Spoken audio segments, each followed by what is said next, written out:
Next, very important topic, classification of occupancy. You see, classification of occupancy, nothing but type of hazard. I think remember at the time of fire extinguishers, we discussed the hazards, na? Like light, ordinary, extra.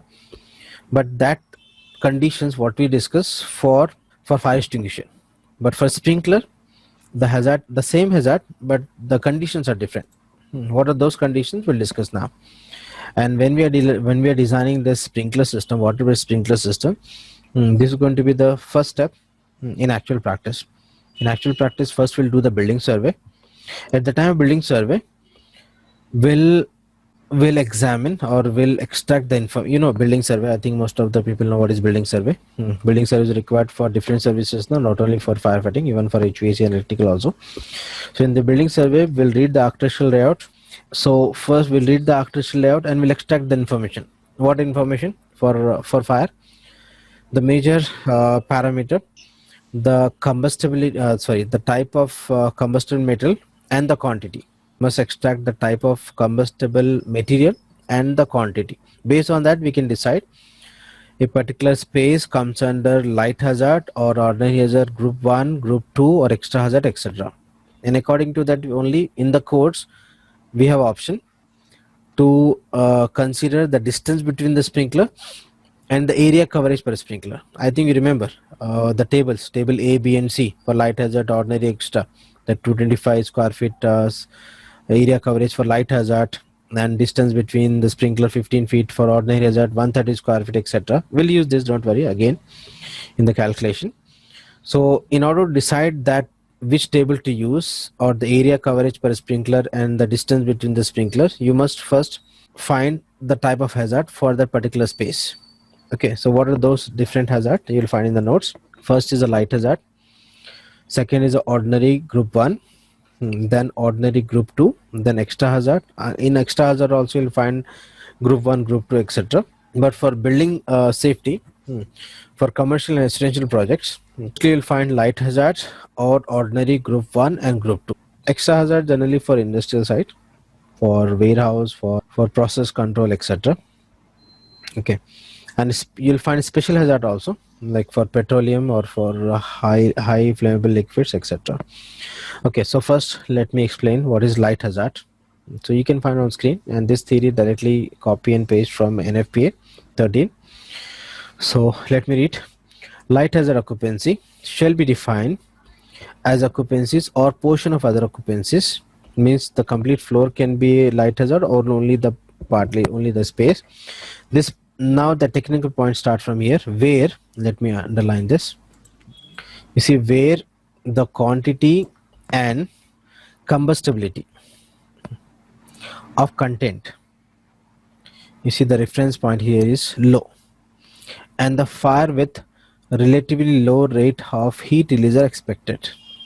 So first the quantity is of combustibility is low, even the fire also with the low rate of heat release expected.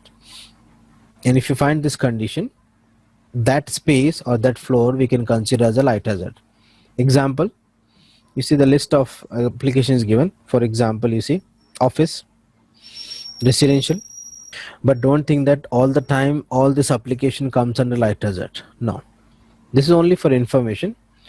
For example, you see in office also you'll find the different class na, like a high class office. In high class office you'll find this false ceiling, carpet, furniture, some interior, again suppose inside ply. So you may find the combustibility and the quantity more than light. So we cannot consider that all the time that office comes under light hazard. Depend. So you see this example just to get the idea. But this application just to get the idea. But this application you must check. The quantity and the combustibility both should be low. In that case, that space, that particular space we can mark as light hazard. Okay, example, a normal office with a limited furniture, not much, or just limited interior, not means like suppose there is no false ceiling, suppose a carpet of vinyl, and the wall is of this cement plaster or this gypsum, not the wood plywood, so that we can consider as a light hazard. Or a normal residential space, I'm not talking about kitchen, like a drawing room or a bedroom, etc., with a limited, with the normal furniture, without much interior. I'm not talking about high class villa, that we can consider as a light hazard. Okay, and remember, in case of confusion, always we'll go for the next available hazard to be safe side, because oversizing accepted in firefighting, right? Following online. In light hazard, we have unobstructed, obstructed. All this condition you'll find in the table. The table A, light hazard, we'll use again in the calculation. That same you'll find in the notes also, which we already learned the reference. Next, ordinary hazard, group 1. We'll compare this ordinary hazard group 1 with a light hazard. Let me read this. You see, ordinary hazard group 1, occupancy shall be defined as occupancies or the portion of other occupancies where the combustibility is low. You see, this combustibility low can match with this light hazard. In the light hazard also, the combustibility quantity is low. Here in ordinary hazard group 1 also, the combustibility is low, but the quantity of combustibility is moderate. But here the quantity is also low. You see, the quantity and combustibility both is low, but here the combustibility is low, means the same type of metal, but the quantity is moderate. Stockpile means the storage racks. You see, in stores you'll find, even in office for in office also you'll find, in residential also you may find this, in kitchen you'll find this. Stockpiles can be wood type, it can be metal type, etc. So if the, and this is for your reference, if the stockpile height up to 8 feet, and the fire with moderate rate of heat release are expected. So if this condition with your space, combustibility and the quantity, you can mark that space as ordinary hazard group 1. Okay, so most of the experienced people already know this, but for beginners this is important. So based on the building survey, you must find out, and this is the first step before starting the design. So you decide this hazards, this occupancy, then only can start the calculation part, either with the pipe shuttle method or the hydraulic method. Okay, and few examples are given. So in this example, you see, restaurant service area comes under ordinary hazard group 1, and in above, restaurant seating area comes under light hazard. So seating area and service area. Service area means I'm talking about the commercial kitchen, and the seating area, the combustibility and the quantity of combustibility is low compared to the service area. And if you talk about the high class restaurant, you may find even the seating area also you might find the combustibility in moderate type. Okay, so depend. So just follow this condition. These examples will help you to understand this. Similarly, if you talk about this ordinary hazard group 2, here you see, where the quantity and combustibility of content are moderate to high. In the previous, you see, in the previous for ordinary group 1, combustibility is low and the quantity is moderate. But here, the combustibility and the quantity both are moderate, and it can be high also, moderate to high. And the stockpile, you see, the stockpile up to 12 feet. In the previous 8 feet, and the stockpile height up to 12 feet, and the fire with moderate to high rate of heat release are expected. Okay, examples, some examples are given here, like a post office or repair garage, or textile manufacturing. But depend, check this application with this condition, we can consider as a ordinary hazard group 1. Okay, sorry, group 2. And reference point here you see 12 feet up to 12 feet for group 2, for group 1 up to 8 feet.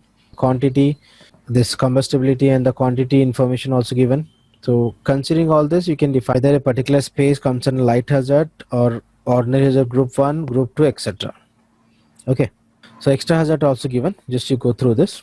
And if you want special hazard, you can go to NFPA 13, which you already have the module, but extra, this special hazard is especially for petroleum or this flammable liquid or gases, higher hazards. You got the idea online about this hazards, and this is the first step we'll consider at the time of calculation. And for big project, for small project, we'll not consider all these details directly. We'll consider sprinkler to sprinkler distance, 3 meter area coverage, 100 square feet, and that will be more safer than the extra hazard, because for small or medium type of project, to go for some extra safety, that will not affect much to the cost.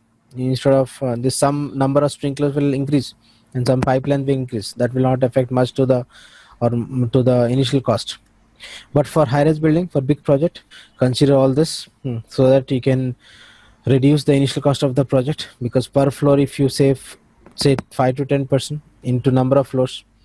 Okay, anyhow, all this information will use at the time of hydraulic calculation also.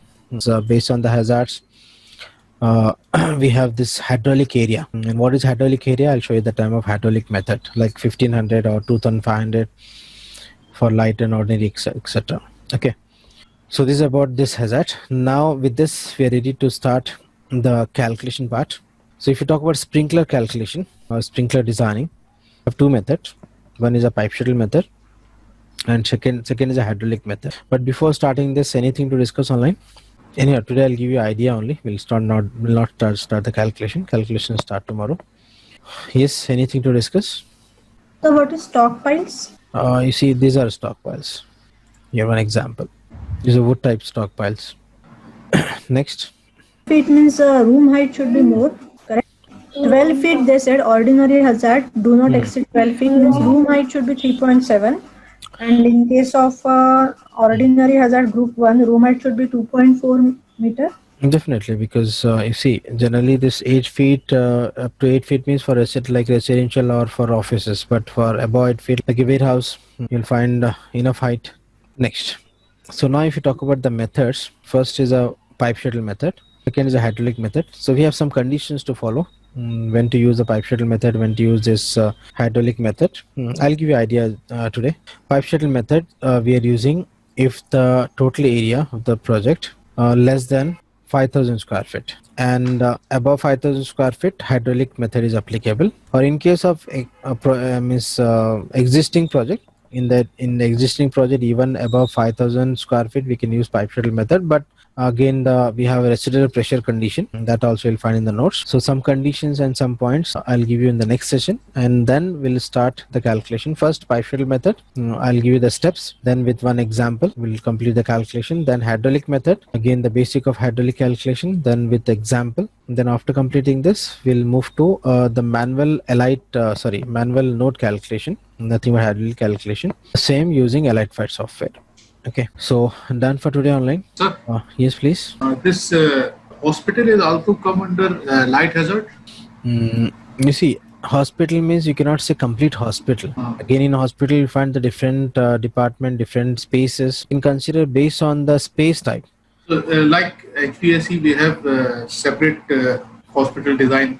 So in there is in firefighting also there is some conditions we have to follow. Definitely. See in HVAC we bother about the system, different systems. As again that system will change as per application, as per the client or site condition, space availability, etc. And in firefighting we bother about the combustibility and the quantity of the combustibility. And but before this, you see, in firefighting, first of all, you see here at this level we are talking about NFPA 13, so we are talking about the sprinkler system, and related to sprinkler system I'm explaining this.